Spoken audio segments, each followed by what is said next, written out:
दोस्तों, जय जोहार। मैं कौशल तिवारी और बिहनिया संझा में आपका स्वागत है। लोकसभा चुनाव जीतना है, हर हाल में जीतना है, इसके लिए चाहे जो भी करना पड़े, इस परसेप्शन के साथ चल रही भारतीय जनता पार्टी की जमीन क्या खिसकने लगी है। यह सवाल इसलिए महत्वपूर्ण है क्योंकि छत्तीसगढ़ में भी पहले चरण के चुनाव को लेकर कल नामांकन का काम पूरा हो गया है। छत्तीसगढ़ में एक सीट में नामांकन का कार्य हुआ, बस्तर, जो आदिवासी सुरक्षित सीट है, जहां से कांग्रेस ने अपने पूर्व मंत्री कवासी लखमा को मैदान में उतारा है, तो भारतीय जनता पार्टी ने महेश कश्यप को।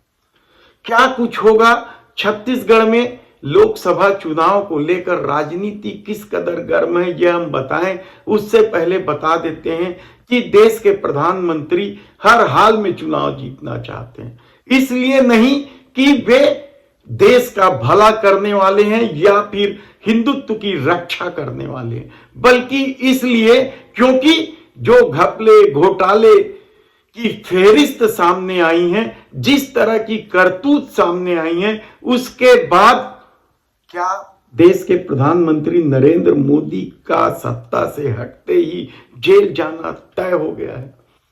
सवाल ये नहीं है कि नई सरकार किस तरह से काम करेगी, सवाल तो ये है कि 9 लाख का कोट पहनकर रेड कॉर्पोरेट में चलते हुए 400 सीट जीत लेने का दावा इतना जल्दी फुस हो जाएगा, यह किसी ने नहीं सोचा था। और इस दावे की पोल खोल दी कॉर्पोरेट के नीचे की वह जमीन जो इलेक्ट्रॉल बॉन्ड के जरिए उजागर हुई।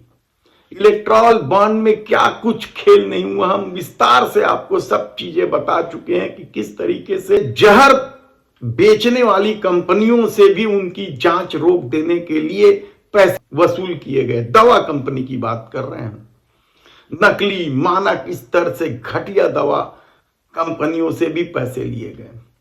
250 करोड़ रुपए में 1 किलोमीटर सड़क बनाया गया, तो एक ही नंबर के आधार कार्ड से लाखों लोगों को आयुष्मान योजना के तहत पैसे दे दिए गए।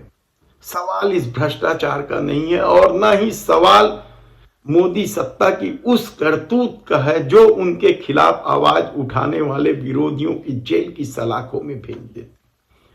सवाल तो अब पार्टी के भीतर से भी उठने लगी है और एक तरफ देश के वित्त मंत्री निर्मला सीतारमण ने चुनाव लड़ने से इनकार कर दिया है, तो उनके पति ने इलेक्ट्रॉल बॉन्ड को इस सदी का सबसे बड़ा स्कैम करार दिया है। गुजरात में भी 4 लोगों ने टिकट वापस कर दी, तो बंगाल से लेकर उत्तर प्रदेश तक किस तरीके से टिकट वापसी हुई, लेकिन यह बात आपको मुख्य मीडिया कभी नहीं बताएगा, क्योंकि वह वही बोलती है या वही दिखाती है जो मोदी सत्ता चाहती है। और शायद यही वजह है कि राहुल गांधी इस मीडिया की करतूत को भांपते हुए भारत जोड़ो यात्रा निकालते हैं या भारत जोड़ो न्याय यात्रा निकालते हैं। 10,000 किलोमीटर की खाक छानते हैं,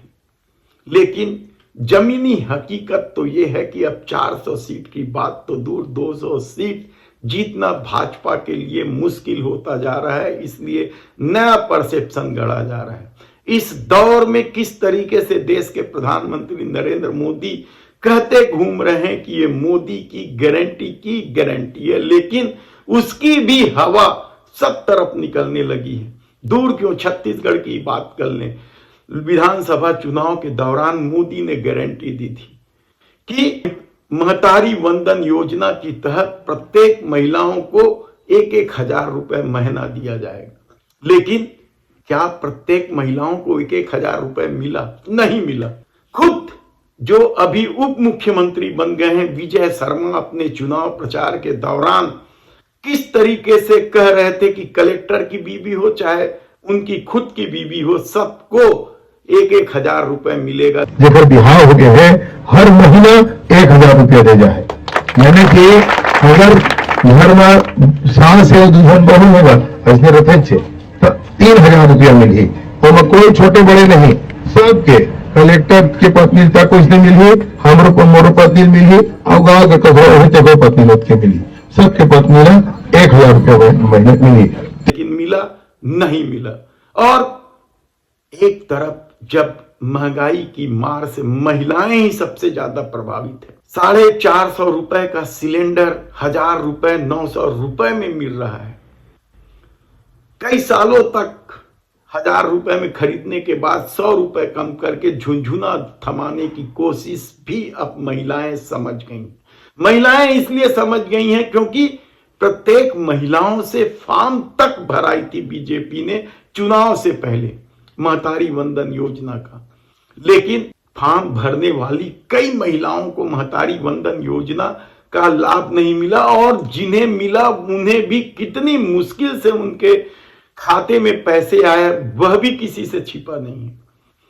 महतारी वंदन को लेकर क्या लोकसभा चुनाव में भारतीय जनता पार्टी दावा कर सकती है? मोदी जब दौरे में आएंगे, चुनाव प्रचार में आएंगे, तो क्या वे ठसक के साथ बोल सकते हैं कि हाँ हमने महतारी वंदन योजना के तहत सभी महिलाओं को पैसे दिए? नहीं बोल पाएंगे। और शायद यही वजह है कि महिलाएं बेहद ही आक्रोशित हैं, उनका गुस्सा बाहर निकलने लगा है और जैसी ही राहुल गांधी की गारंटी का उन्हें पता चला वे खुशियां मनाने लगी। महिला कांग्रेस भी सामने आ गई है और राहुल गांधी की गारंटी तो यह है कि 1 लाख रुपए प्रत्येक गरीब परिवार की महिलाओं को मिलेगा। राहुल गांधी ने कभी नहीं कहा कि प्रत्येक महिलाओं को मिलेगा, लेकिन मोदी की गारंटी थी प्रत्येक महिलाओं को दी जाएगी, लेकिन नहीं दी गई। और जिन्हें मिला या जिनकी सूची में नाम था उन्हें भी किस तरीके से बैंकों का चक्कर तक लगाना पड़ा। और इस चक्कर में मनेंद्रगढ़ में तो एक भारतीय जनता पार्टी के नेता ने महतारी वंदन योजना का फायदा दिलाने के लिए उस महिला को ले जाकर उसके साथ बलात्कार तक कर दिया। और कितने ही छेड़छाड़ की घटनाएं नहीं हुई होंगी। बहुत सारी महिलाएं लोक लाज डर में इस दौर में खामोश हो जाती हैं, लेकिन यकीन मानिए कि महतारी वंदन योजना को लेकर जो विष्णुदेव साय सरकार ने जो दावा किया था वह पूरी तरीके से फेल हो चुका है। कांग्रेस इस मुद्दे को कैसे जन जन तक पहुंचाएगी ये दूसरी बात है, लेकिन इस सब गारंटी के फेल होने के बाद भी या पूरा नहीं करने के बाद भी यदि भारतीय जनता पार्टी के प्रदेश अध्यक्ष किरण देव दावा कर रहे हैं कि हम 11 में से 11 सीटें जीतेंगे, विष्णुदेव साय दावा कर रहे हैं हम 11 में से 11 सीटें जीतेंगे, तो उसकी जमीनी हकीकत क्या है?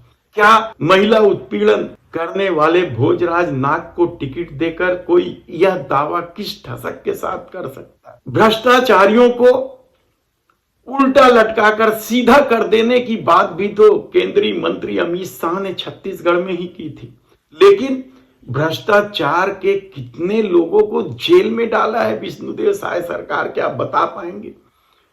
और खुद ऐसे अधिकारी जो भ्रष्ट हैं वे भी मलाईदार पदों पर बैठे हुए हैं, उसे लेकर विवाद है। आईएएस आईपीएस लॉबी में अलग लड़ाई चल रही है। हमने विस्तार से बताया कि किस तरीके से घपले घोटाले में केवल आईएएस अधिकारियों के खिलाफ कार्रवाई हो रही है और आईपीएस अधिकारियों को बचा लिया गया है। महादेव ऐप से लेकर शराब घोटाले की बात हो या परिवहन घोटाले की बात हो, कोयला परिवहन घोटाले की, सब में आईपीएस अधिकारियों के नाम हैं, लेकिन उनके खिलाफ ना तो एफआईआर दर्ज हो रही है और ना ही उनकी गिरफ्तारी हो रही है। इसे लेकर आईएएस लॉबी अलग परेशान है। तब ऐसी परिस्थिति में यदि कांग्रेस ने 11 सीटों में जो प्रत्याशी खड़ा किया है, क्या वे सक्रिय हैं? क्या वे राहुल गांधी की गारंटी के तहत महिलाओं को मिलने वाले 1 लाख रुपए योजना की जानकारी घर घर तक पहुंचा पाएंगे? किसानों तक योजनाओं की जानकारी पहुंचा पाएंगे कि राहुल गांधी ने गारंटी दी है कि एमएसपी को कानूनी गारंटी दी जाएगी? मजदूरों, युवाओं सब तक बात पहुंचानी कांग्रेस को। हालांकि छत्तीसगढ़ में संगठन मजबूत है और जो प्रत्याशियों की सूची आई है दोनों पार्टियों के, उसके बाद यह माना जा रहा है कि भारतीय जनता पार्टी यहां बुरी तरीके से फंस गई है। सवाल सिर्फ महतारी वंदन योजना का नहीं है, सवाल ट्रांसफर पोस्टिंग से लेके दूसरे खेलों का भी है। तब देखना है कि जब बस्तर में 19 अप्रैल को पहले चरण में मतदान होगा तो उसकी हवा किस तरफ बहेगी। धन्यवाद।